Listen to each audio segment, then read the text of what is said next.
오늘은 지난번 소개했었던 서시에 이어서 중국 4대 미인 가운데 한 여인에 대해 이야기하려 합니다. 이 여인은 바로 삼국지 연의에 나오는 초선으로 엄청난 활약을 하는 히로인이자 절세 미인으로 등장합니다. 그녀는 사실 실존 인물은 아니지만 워낙 유명해서 오늘날 중국의 미인이라 하면 빠지지 않고 등장하죠. 그녀의 아름다운 미모 때문에 달이 부끄러워 스스로 구름 뒤로 숨었다 하여 폐월이라 말할 정도라는데, 가상의 여인이 어떻게 오늘날까지 미인의 대명사로 불리게 되었을까요? 초선은 가상인물이다 보니 그녀의 삼국지 연의 말고도 여러 작품에 등장했습니다.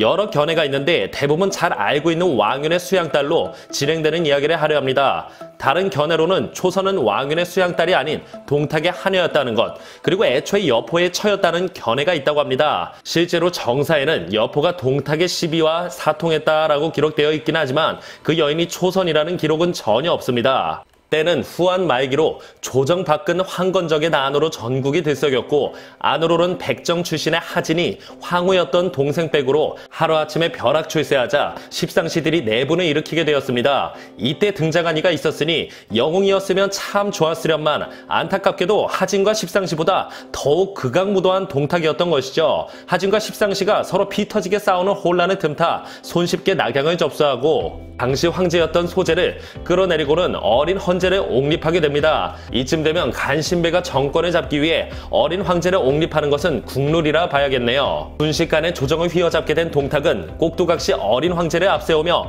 극악무도한 폭정을 일삼기 시작합니다. 후한 말에는 각 지역마다 영웅 호걸들이 많았는데 동탁의 폭정을 도저히 보고만 있을 수 없어 원소를 필두로 한 반동탁 연합군이 결성되었죠. 동탁이 생각했던 것보다 훨씬 강했던 반동탁 연합군 때문에 동탁은 낙양을 버리고 장안으로 도망가게 되었습니다. 박줬던 개지붕 쳐다보는 격이 되자 반동탁 연합군은 금세 와해돼버렸죠. 한편 동탁을 제거하려고 노리던 또 다른 이가 있었으니 그가 바로 조정의 충신이었던 사도 왕윤이었습니다.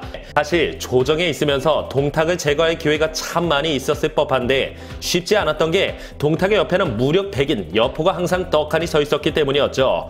동탁의 폭정을 바로 눈앞에서 바라보아야만 했던 왕윤은 집에만 돌아오면 통곡을 했다고 합니다. 저 금수만도 못한 탐욕돼지를 하루빨리 잡아 족쳐야 하는데. 통곡하는 왕윤 옆에 세상 아리따운 여인이 다가와 흐느끼자 왕윤은 슬픈 건 나인데 왜 네가 우는 것이냐라며 물었습니다. 대인께서는 조정에만 다녀오시면 그렇게 통곡을 하시는데 제가 도움이 되지 못한 것 같아 서글퍼서 우는 것이옵니다. 그러자 왕윤은 깊이 감동먹게 되었죠. 그 여인이 바로 오늘의 주인공인 조선이었던 것입니다.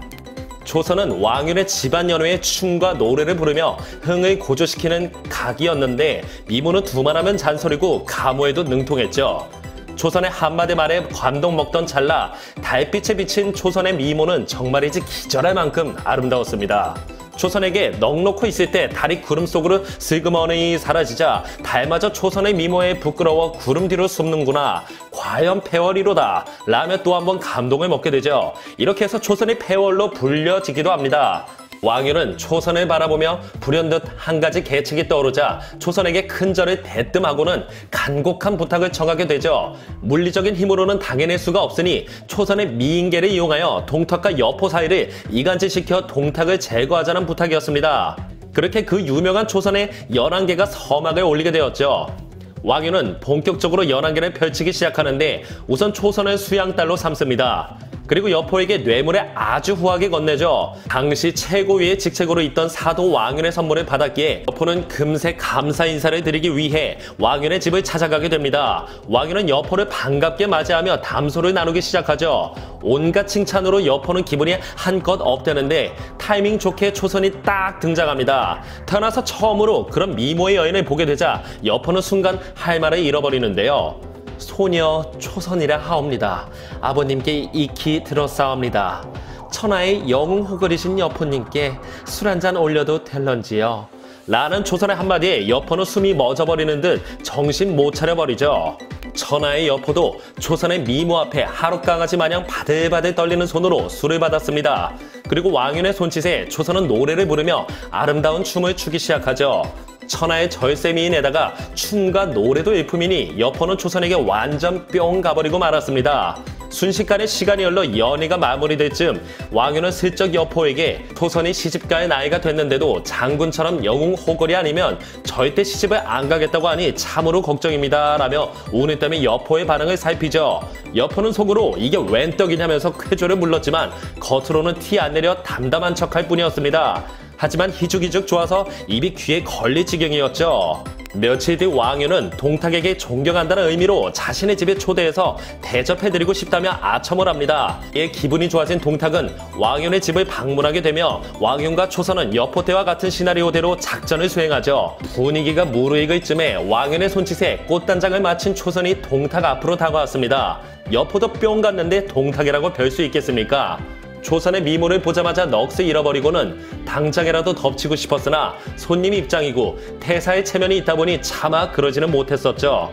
동탁의 눈치를 살피던 왕유는 타이밍 좋게 태사, 사실 오늘 이 자리는 제 딸을 태사께 바치고 싶어 마련한 자리였습니다 라고 하자 동탁은 숨도 안 쉬고 허허 이거야 원 사도의 뜻이 정 그렇다면 거절하는 것도 도리가 아니겠지 라며 너스레를 떠며 마치 못한 척하는 것이었습니다. 그렇게 초선은 동탁을 따라 황궁으로 들어가게 되었죠. 초선이 동탁을 따라 황궁으로 갔다는 소식을 들은 여포는 곧바로 왕윤을 찾아가 초선을 자기에게 준다면서 이게 어떻게 된 거냐면 노발대발했습니다. 그러자 왕윤은 태사께서 아직 장군에게 말하지 않으셨나 보군요 라며 태연하게 말했죠. 여포는 씩씩거리며 그게 무슨 말이냐며 되묻자 초선을 장군에게 시집 보낸다 하자 태사께서 며느리가 될 처자의 관상을 보겠다며 황궁으로 들여라 했습니다. 그제서야 진정이 된 여포는 장인 어린이 될 왕윤에게 사과를 하며 곧장 동탁의 처소로 찾아갔습니다. 그런데 여포의 눈에 들어온 장면은 이미 한바탕 뜨거운 과결의 한 뒤였고 흐느끼고 있는 초선과 기력이 닿았는지 자빠져 자고 있는 동탁이었죠. 여포를 보자 초선은 그의 품에 안기며 제발 자신을 구해달라며 애원하고 서글프게 울었습니다. 마음 같아서는 당장이라도 방천화극으로 동탁의 머리통을 쪼개고 싶은 심정을 꾹 참고 있었는데 때마침 잠에서 깬 동탁이 여포가 초선을 껴안고 있는 광경을 보고는 극대노하며 혹통을 쳐댔습니다. 동탁의 불효령에 부랴부랴 자리를 뜨게 되었지만 여포의 머릿속에는 동탁에 대한 원망과 증오로 가득 차게 됩니다. 1단계 작전에 성공한 초선은 희미한 미소를 지었으며 곧 2단계 작전에 돌입하게 되었죠. 초선은 동탁 몰래 은밀히 여포와 미래를 가졌었는데 하루를 일부러 동탁이 자주 지나가는 곳을 택했습니다.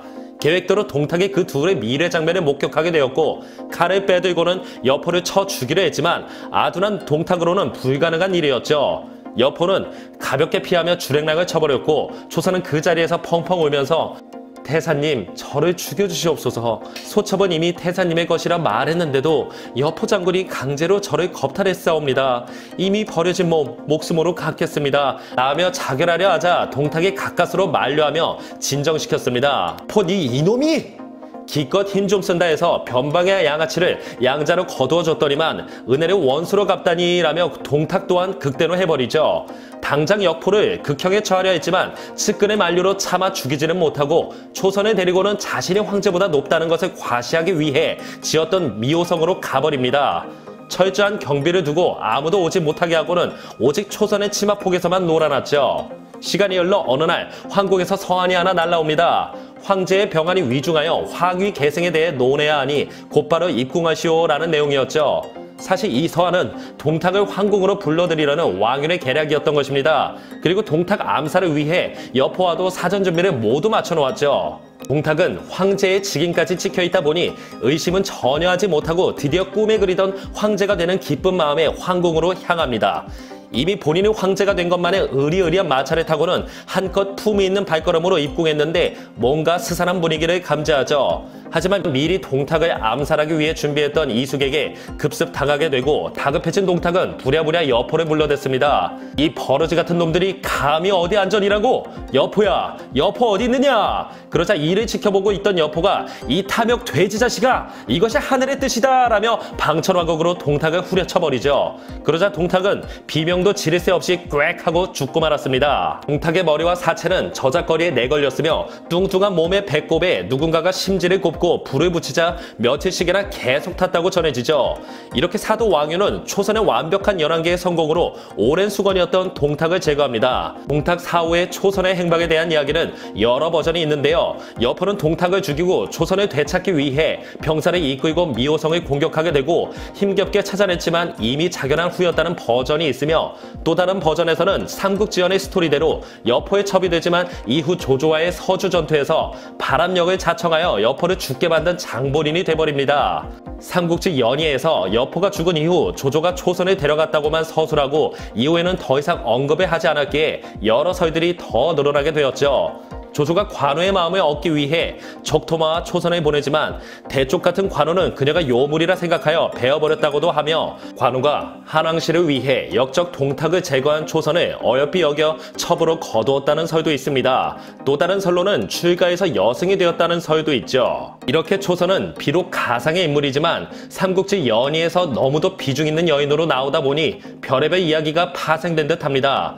영웅담을 좋아하는 중국인에게는 특히나 몇 안 되는 히로인이기 때문에 초선이 오늘날까지 여러 이야기로 전해져 오는 게 아닐까 싶네요. 너무나 아름다운 미모에 달마저 부끄러워 숨어버렸다는 폐월 초선에 대한 이야기였습니다.